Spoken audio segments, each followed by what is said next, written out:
युकेमा गर्न चाहिँ गाह्रो हुन्छ भन्दै हुन्थ्यो। पहिला आउँदा त अब यहाँनिर हल्का गाह्रै भइरहेको थियो। अहिले चल्दैछु जे भनौँ, आफूले कमाएर आफैलाई गर्दैछु।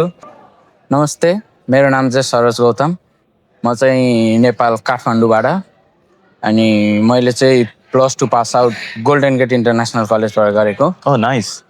र म यहाँ आएको चाहिँ लगभग उनीहरू सँगसँगै हो, लगभग साथमै आएको। 1 वर्ष कम्प्लिट भयो र अहिले 2nd इयर रनिङमा छु।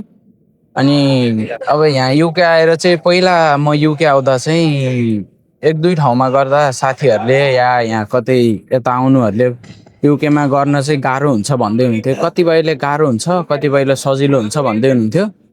तर मैले त्यो अब गाह्रो हुन्छ भन्दाखेरि 1-2 चोटि हालेर निकाले पनि, प्रोसेस हाल्दै निकाल्दै गरेँ। तर एन्ड अफ द टाइम मेरो अब 1.5 वर्ष लस भयो +2 पछि। अनि अब अरूले भन्दै गर्छन् होस् जान्छु भनेर चाहिँ अब युके नै गरेँ मैले। अनि पहिला आउँदा त अब यहाँनिर हल्का गाह्रै भइरहेको थियो। अब सबै नयाँ नौलो, कोही नचिनेको, केही नहुने। अनि अब पछि गएर सबैसँग घुलमिल हुँदै गयो। अब साथीहरू राम्रो पाएँ होइन।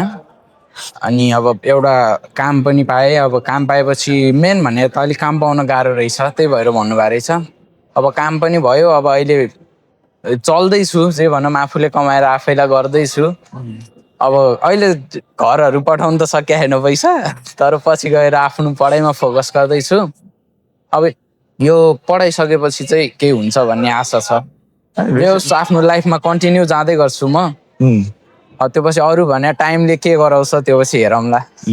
It's interesting. अहिले टाइम त अहिले घरमा पैसा पठाउने अहिले त भएन नि त। हजुर हजुर। You have to look after yourself first. अनि पहिला त्यो जे पर्पजको लागि यता आएको छ पहिला त्यो चाहिँ गरौँ है। पछि चाहिँ आफै हुँदै जान्छ and then you'll be playing with all your experience पछि गएर।